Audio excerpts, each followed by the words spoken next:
In today's podcast, there's three topics. We're going to talk about change that has happened in the last, we're already a whole month into 2025, but most of them have happened very recently as Trump has taken office. We're going to talk about changes in social media. We're going to talk about changes in political appointments, and we're going to talk about changes in and amongst programs, grants, subsidies, stuff like that.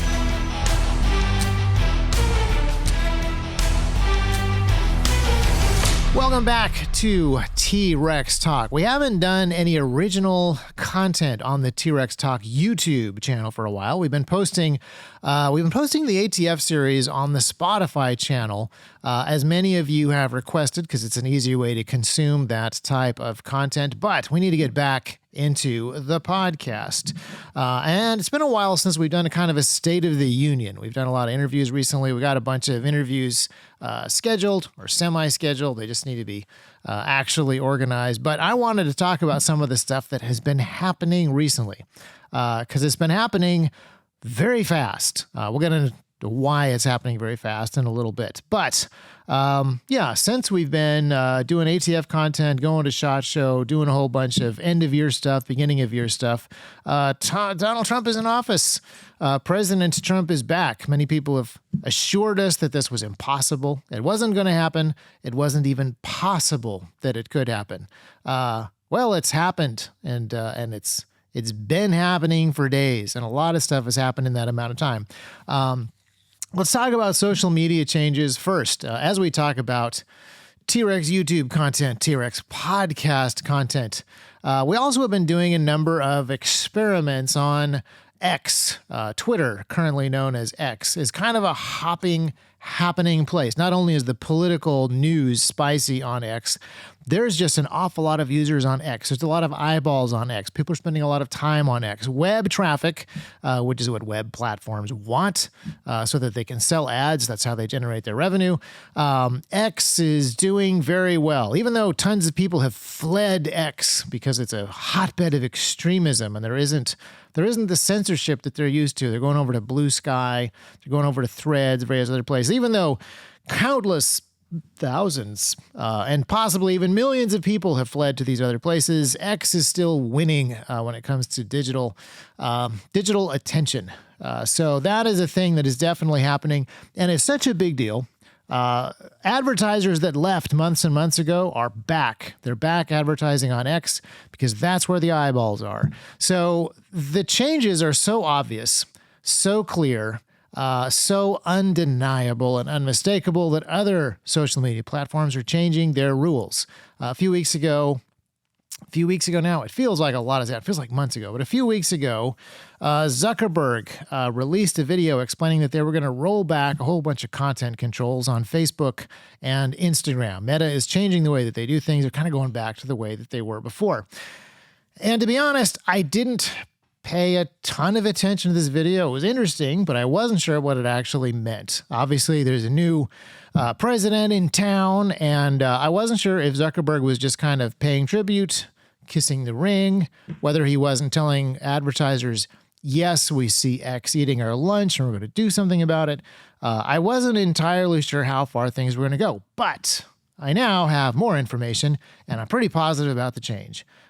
Chuck Rossi, friend of the show, who works at Open Source Defense, is actually going back to Facebook. He was involved in building a lot of important Facebook infrastructure back in the day, and now he's going back to fix content moderation. You know, Zuckerberg speaking to an issue is one thing, but pulling people out of retirement to come and fix stuff at a really high level, that's another thing altogether.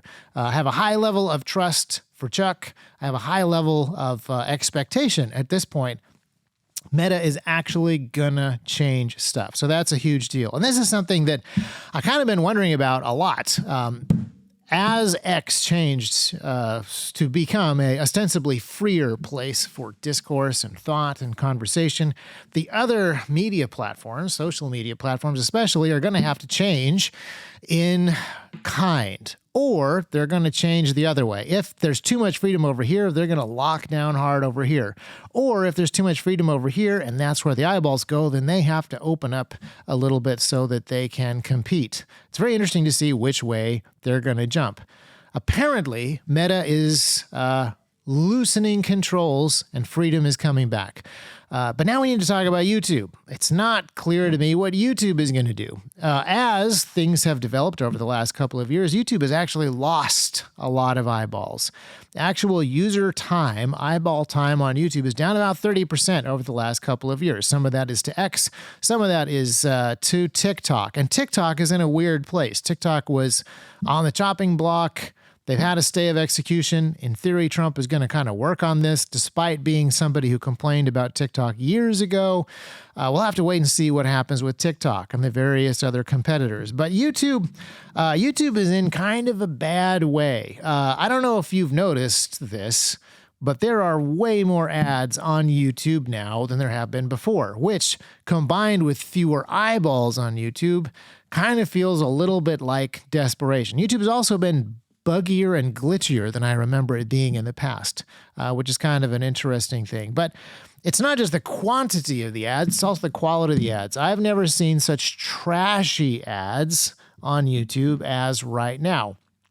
And I find that kind of personally offensive because in the past, the T-Rex main channel has been demonetized because our content is not something that the respectable advertisers would like their name associated with. And now I would argue it's completely the other way around. The ads that are being run on YouTube are not things that I want my name associated with. So some of you probably are wondering, why is it that the T-Rex Labs channel is monetized? And the answer is, the only way that we have any even basic control over the ads that appear on our videos is by monetizing them. The only way that we can limit ads to pre-roll ads so that there's not ads all throughout the video is by monetizing the video and placing them where they are. Otherwise, if we cannot monetize our videos, then YouTube just does whatever they want. They stop sharing ad revenue with us. They take all of it for themselves, and then they advertise crazy stuff. Like, apparently my videos are too political on the main T-Rex Arms channel to have ads associated with them, but that doesn't stop T-Rex from putting ads on them. Like the suppressor video, I've seen people send in pictures to me of them watching the suppressor video, which cannot be monetized because the type of content that is in there is just not acceptable for advertisers. Temu solvent traps are being advertised on that video, and I don't even get a smidgen of the money. And also can't control how many times they put the ads in there. So, yeah, YouTube has to do something. At some point, Google needs to figure out what it's doing with Google, what it's trying to do with this video platform. Meanwhile, X is trying to become a viable video platform. And we've been experimenting with this a little bit. They've made a lot of changes over the years to how video works, but X is still a very stream of consciousness kind of thing. So we have posted the ATF videos that I mentioned before on X, and they get a fair amount of eyeballs for the day or two after we post them. And then they're gone. They're completely gone. Nobody sees them.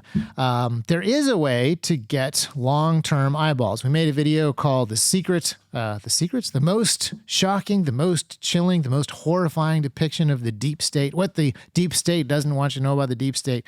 I forget exactly what we've called it on the different platforms. It is banned from YouTube, specifically by the BBC, but it is allowed to exist on X.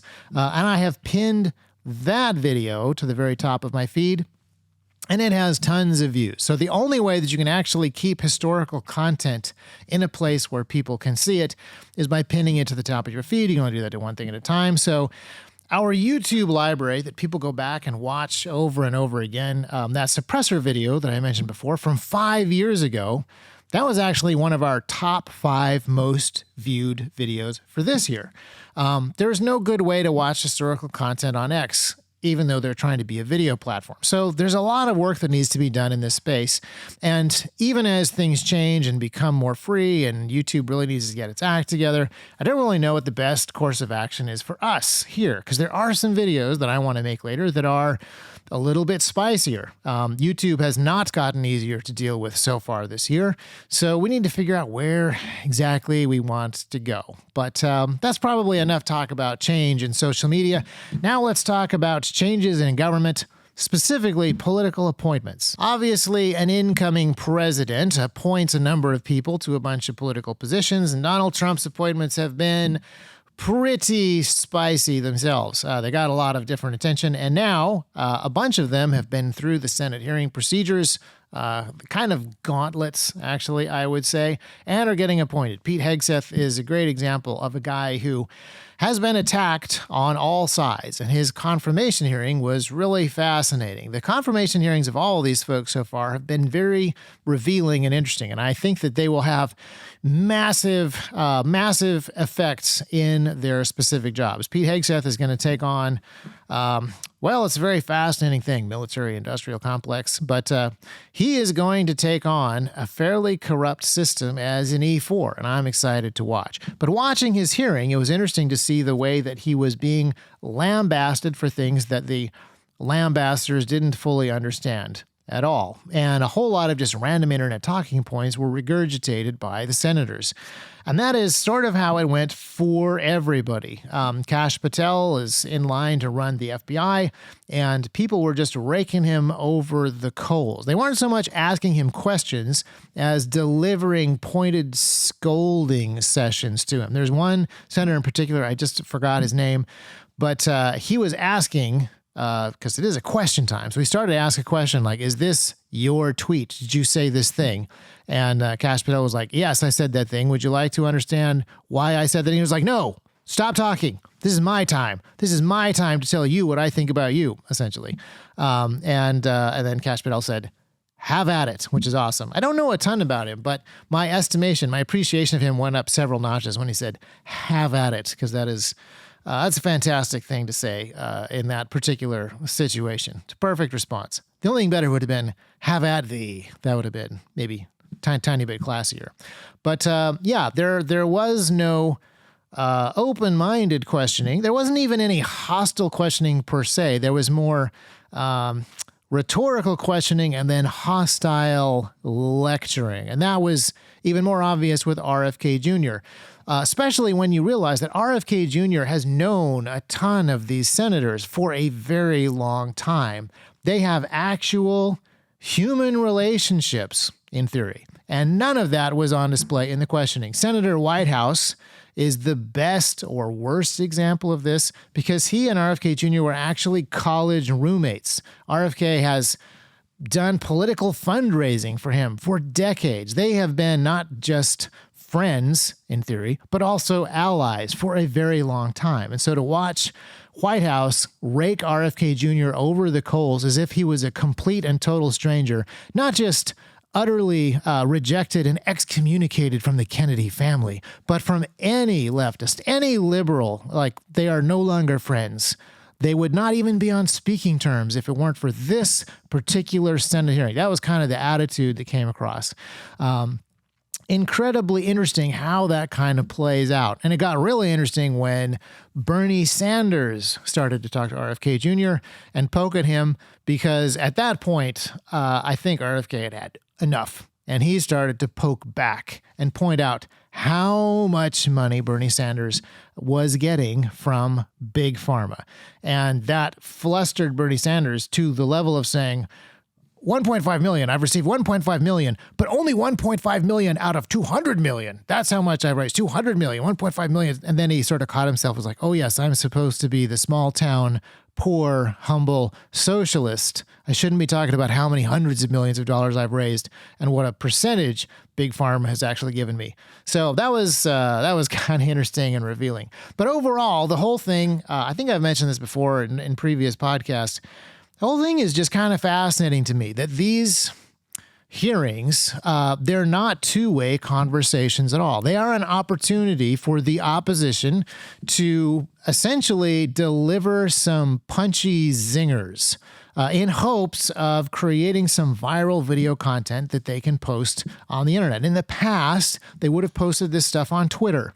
And then the mainstream media would have taken these tweets or these small clips from Twitter and given them wider play on wider media outlets. That used to be the way that this worked. That used to be the purpose of some of these hearings.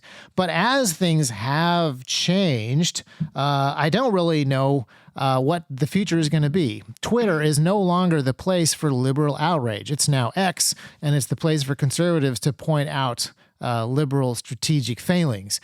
So if there isn't a really good place, if Blue Sky and Threads are not the place for these kind of gotchas to happen, if they're not the place for these little viral clips, if they're not the place for these kind of video harvesting of slogans to actually really take root before the masses, then I don't really know if the left is going to keep doing hearings this way. It's remarkably counterproductive. And I don't think that it's made Pete Hegseth, I don't think that it really has changed his opinion of the military-industrial complex. Since he didn't get any thoughtful questions, he only got haranguing. I don't think that he's going into his job with any thoughtful questions to actually adjust his course of action at all. Probably just more resolve. And RFK, more resolve. And then Kash Patel didn't look like he was a man that needed more resolve. I think he looks more set in his ways, not less. So, yeah, that's kind of interesting. Now, a lot of this stuff is happening, as I said before, really fast. And it's not unique to Donald Trump to do this many things this quickly. This is something that previous administrations have done. And it probably has a political strategy name that is eluding me at the moment. But it is kind of like culture jamming. The Obama administration did this, and the Biden administration did this, and Trump's previous administration did not do this quite as much. But the idea is that you come out swinging, or rather, I should say, you hit the ground running with a huge pile of executive actions, a wide swath of different appointments. You get so much momentum across such a wide, diverse area with lots of different variety that your political opposition can't really get organized to oppose any one thing. And that worked relatively well for Joe Biden and for Obama. It's less obvious with Obama because he hit the ground running with so much goodwill and so much positive media attention that was actually a lot of what's the right word here? Like main character plot armor. Remember, he was winning peace prizes from before he was even president for doing literally nothing. So he already had considerable momentum even before he came into office. And there wasn't nearly the kind of opposition that Biden faced. But Biden had so much stuff in the first couple of weeks that it was hard for the right to actually come up with cohesive response. And now it is the leftists who are on the back foot with Donald Trump. And he's bringing in a whole bunch of different stuff. Leftists don't really have a cohesive response except Orange Man bad. I mean, that still kind of works because he's still orange. He's still doing the stuff that they think is bad. But you got to remember that there hasn't been a cohesive worldview connecting a lot of the leftists together beyond the Trump hatred. So if they don't have time to craft the narrative across their different groups, their different intersectional communities, it doesn't really get clean. So like, if minority support is the greatest good of the left, then why is Kash Patel bad? If immigration is good, why is Elon Musk bad? If millionaires and billionaires are bad, why is Bernie Sanders good? There hasn't really been time to craft any of these because they've been happening so fast.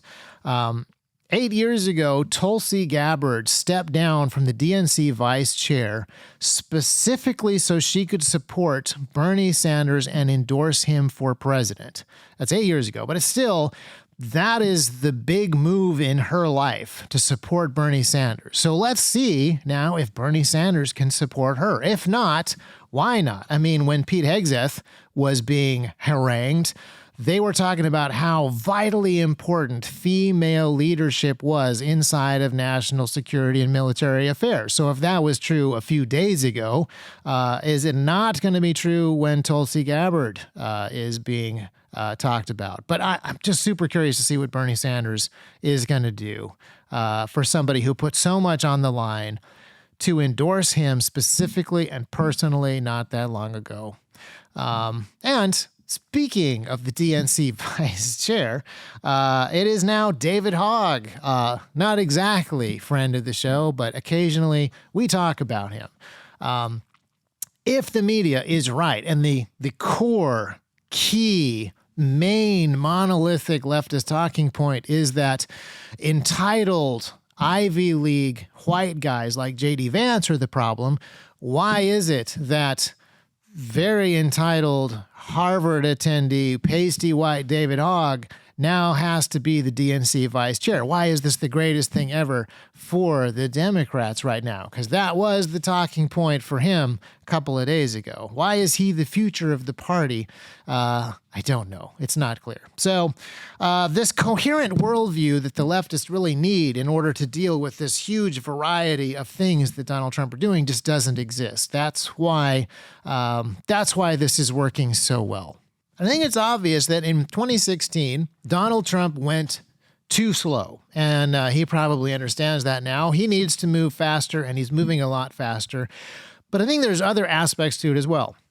Not only has he learned that going faster is better, not only has he learned that when people are offended, going slower, in this case, does not make them less offended. He also has a ton of stuff to unwind. There were things that the Biden administration were doing in those last few weeks of his presidency that Donald Trump just has to cut out of the way. That just has to be done before he can do certain things. And then he also has seen that there is this benefit to speed in sort of short-circuiting the opposition and distracting them back and forth between Pete Hegseth and defense, now Tulsi Gabbard and national security. But also, there's a lot of this stuff that he just needs to do. A lot of this, I would say, offensive action against the deep state is pure necessity. In order for him to accomplish the stuff that is on his to-do list, it is absolutely required that he do this as quickly as possible. He really needs to get to the root of some of these issues.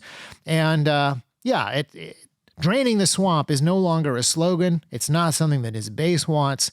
I think that he actually understands now, finally, that draining the swamp is a necessity for his own political goals over the next 4 years, or even the political survival of whoever his successors are. Hope it's J.D. Vance for a while. I think that would be really fun. I know that there's a bunch of people that are not a fan, but I don't really care, Margaret. So a lot of this opposition to the deep state is playing out in other ways. While all of this stuff is going on with the media, while all this stuff is going on with the appointments, while all this stuff is going on with the executive orders, there's also a huge amount of cutting of different grants and of different programs. And I think is a really, really key one, shutting down of different contracts. We'll get to contracts in a bit. Before we get to contracts, we should also talk about the federal employees. There was an email that went out offering every federal employee the opportunity to resign. And that is a huge deal. It's not an actual firing. It isn't something that they could push back against. It's the opportunity to resign, which really, I think, got a bunch of people jammed up on what it is that they could actually do. And there have been a bunch of responses from these federal employees. Some of them are filing a class action lawsuit claiming that sending out an email to every federal employee at the same time is, in fact, a violation of their rights of privacy. This is slightly funny to me because some of them actually work for federal agencies that have utterly eviscerated Americans' rights to privacy. So slightly humorous, I guess. But others have taken to Reddit to post tips on how to resist, how to refuse to obey the requests of the new administration and the elected officials that, they're kind of supposed to support. So all these folks who have, for the last several years, denied the existence of the deep state, a state that has its own will and its own desires, are now demanding that people bend to their own wills and desires. Also slightly funny. But that has distracted them from looking out at various appointments and various contractors in the way that theoretically they would have. They're tangled up over here. I think it's a pretty clever thing. These folks are now watching their own backs, and they're not as coordinated on the project cancellations. Now, what doesn't get a lot of conversation is the contracts and the contractors. We've talked about in previous videos, like the Deep State video, which is not on YouTube, but only on X. We've talked about the fact that there are 12 million government employees in the United States. Now, most of them are not federal employees. That is federal, state, and local. Most of them are actually local because most of them work for the schools. And the schools are technically local. Even though they get a huge amount of direction from the Department of Education, the number of administrators that get their paychecks from local institutions, even though their marching orders come from the Department of Education, most of those administrators get a local paycheck. So across all three different jurisdictions, you have 12 million employees, which is a lot for a country with 350 million population. Maybe we'll see what the actual population might be a little later on. Oh, that's another thing that I wasn't going to bring up, but the deportations. The deportations are another thing that have left people scrambling. But we have about 12 million government employees, but we have a massive number of government contractors in this country. We have more than we can actually count because some of them work directly for the government. They have a contract directly with a government agency, bureaucratic organization, or department. But then there's also a lot of indirect contractors. And if they aren't countable, then they're probably not accountable. So a good example of this would be recently, it was probably about 6 months ago, the U.S. Navy handed Deloitte, an accounting firm, a $2.5 billion contract to help them with paperwork. This is not a contract to fix their paperwork, which would be solid. Like Deloitte is a solid accounting firm. I would actually be very interested in the military-industrial complex, bringing people in from the civilian sector, the private sector, to help them solve some of the issues going on. I think that would be great. We're already seeing that happen in some other groups like Doge. But that would be something that I would be interested in. But that is not what the contract is for. The contract is for this massive river of paperwork created by Navy employees and supposedly being done by Navy employees, not being possible with the current list of Navy employees. This has to be outsourced to Deloitte, and an unknown number of Deloitte accountants are going to do this massive river of paperwork to the tune of $2.5 billion. So how many of those guys are now technically government contractors? I don't know. But cutting some of those contracts drastically frees up the American workforce and drastically lowers the amount of money that we are spending. I forget what submarines are going for these days, but yeah, $2.5 billion, that's like half of a submarine, more than half of a submarine. Like it goes a long way to fixing some of our shipbuilding, buying icebreakers or oilers or some really important key naval infrastructure that we need to get back to. So there are so many different ways that these contractors make up a massive workforce doing essentially busy work at a huge unauditable amount of money that we, the people, have to foot the bill for. And a lot of them don't even work directly for government agencies. That Deloitte contract is directly with the Navy. Sometimes there's 2 or 3 more levels of separation between government agencies and contractors. So another thing that was in the Deep State video that we talked about are NGOs.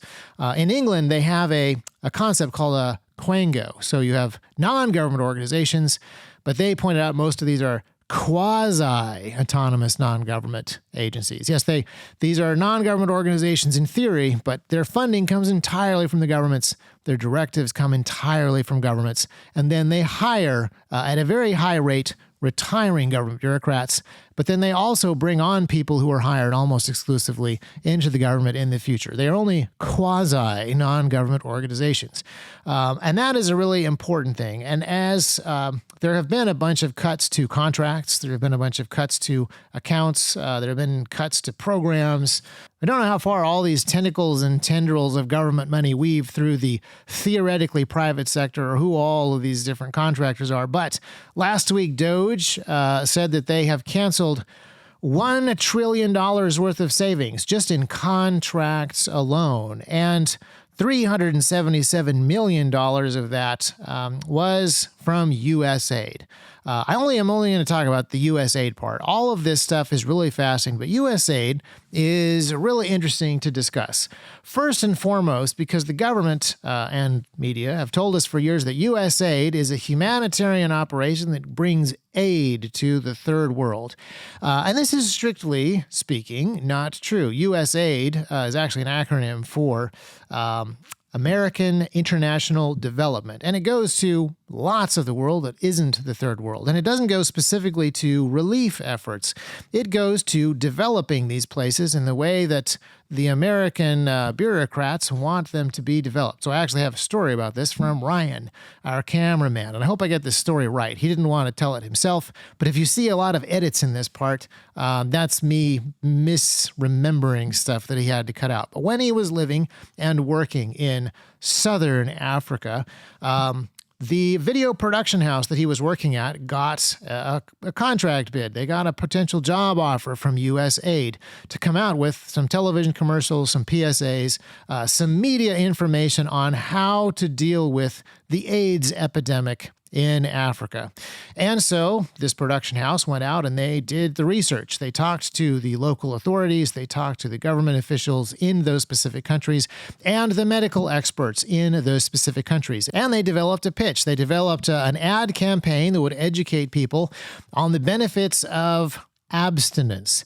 And USAID was not interested in this. They were not interested in something that would work. They were not interested in something that the local officials actually wanted or the local doctors had decided worked because they didn't trust the experts.